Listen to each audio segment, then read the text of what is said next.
¿Qué opinas sobre los derrames de petróleo en el oleoducto norperuano? Es una situación compleja, considerando que estoy dentro de la empresa. Trabajo como supervisora en evaluación y riesgos ambientales, ¿no?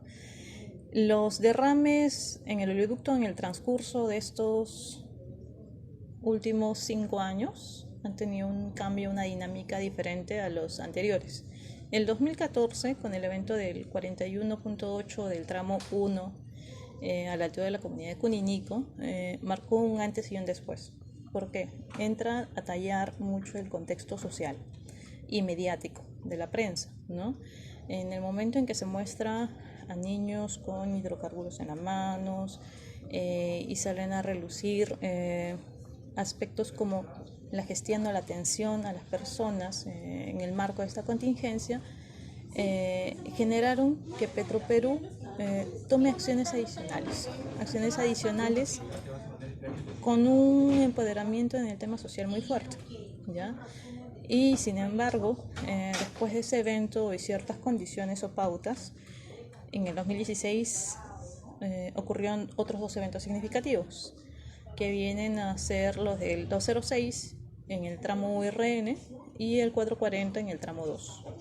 Ambos no son imputables por una falta de mantenimiento o prevención por parte de Petroperú, sino que se deben más a un contexto geodinámico en uno de ellos y por un deslizamiento de, de material en la ladera. Entonces, cuando hablamos de los derrames, los hemos clasificado en tres grandes grupos, digamos, ¿no?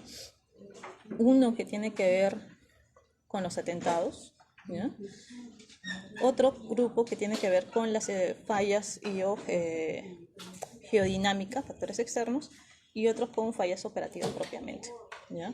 Entonces, en esa medida, la distribución de los eventos en el transcurso del tiempo ha tenido esos tres elementos, pero entre el 2016 y el 2019, lo que vienen a ser atentados se han incrementado significativamente y esto tiene una connotación social muy fuerte. ¿Qué opino? Es perjudicial para nosotros como empresa del Estado y eso repercute en los problemas que tiene que afrontar el Estado en su forma conjunta, ¿no?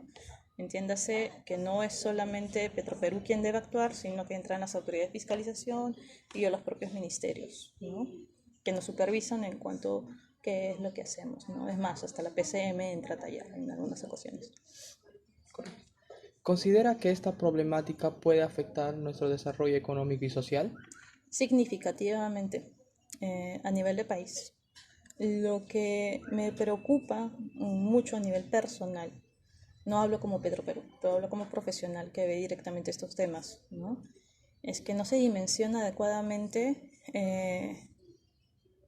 cuál viene a ser un problema estructural del Estado, la coordinación entre las entidades y el rol que deben fungir en cuanto al control y o soporte de una empresa del Estado ante estos atentados.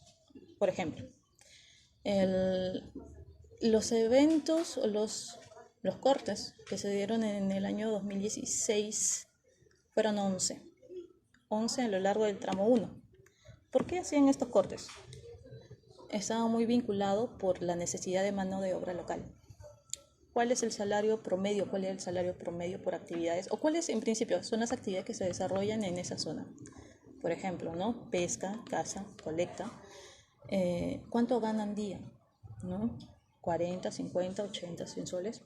Más o menos fluctúa, sube, baja. En fin, es una dinámica muy fuerte, digamos. No es algo estable. Y es un autoempleo, digamos, ¿no? De las personas que viven en las comunidades o centros poblados cercanos al oleoducto. ¿Qué es lo que pasó con estos eventos o atentados iniciales? Petroperú continuó contratando el mano de obra local, ¿sí?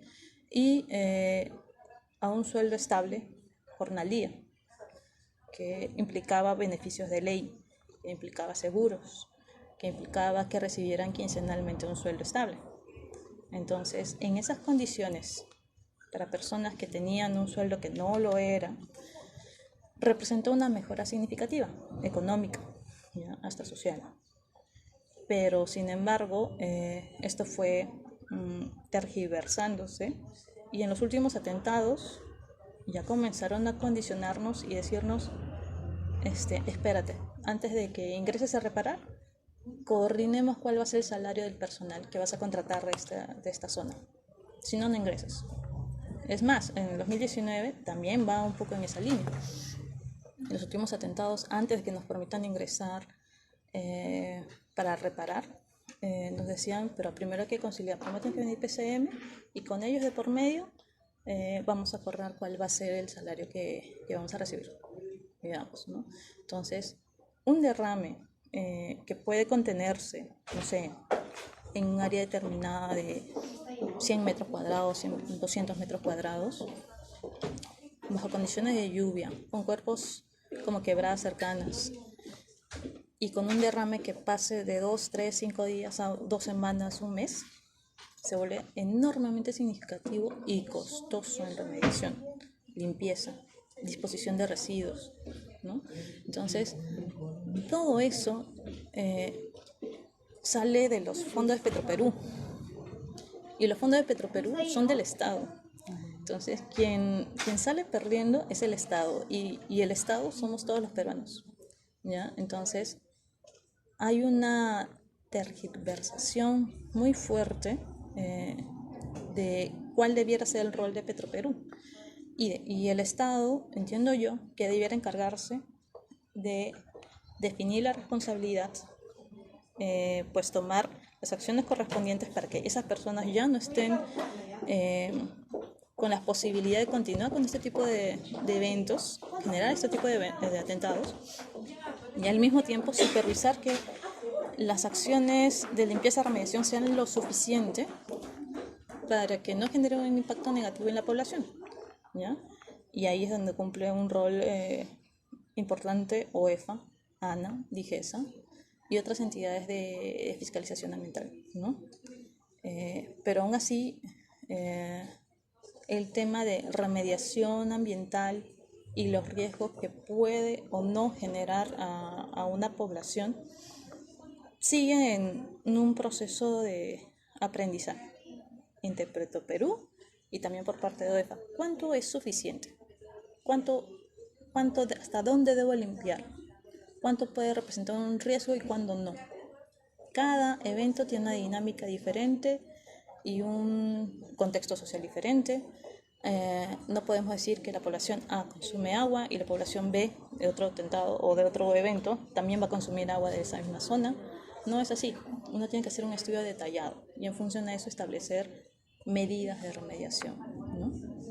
Es muy complejo, y lo que me preocupa es que quizás hay muchas entidades que ven a Petroperú como una entidad que debe sí o sí limpiar todo hasta llegar a cero en esas zonas, sin tomar en contexto que no fuimos responsables directos, y o aún haciendo responsables directos hay que ver el gasto óptimo, el costo-beneficio, hasta dónde puedo invertir que sea razonable, que no haya riesgos, y cuánto es ya, no sé, sacarle lustre a un zapato que cuando ya no hay mayor beneficio, digamos, ¿no? O sea, una línea muy delgada y de mucho trabajo que viene por delante, ¿no? ¿Usted cree que los atentados hacia el oleoducto norperuano aumenten en un futuro? Los atentados los generan personas. Entonces, depende mucho del contexto social que se presente en el transcurso de los siguientes años, o a partir de, inclusive, no sé, de mañana mismo. Una decisión del presidente, del primer ministro, o un comentario de un congresista, o inclusive la llamada telefónica que yo pueda hacer a un dirigente de una federación que sea representante de las comunidades, pueden cambiar un escenario completamente al día siguiente. Entonces, las comunidades, como lo que pasó en el atentado del 193, de un día al otro dicen, ¿sabes qué? No estoy conforme con estos resultados, y si no atiendes mi pedido, voy a ir y voy a tomar la estación de Ica, o voy a ir y voy a cortar el ducto, que es lo que hicieron, nos amenazaron.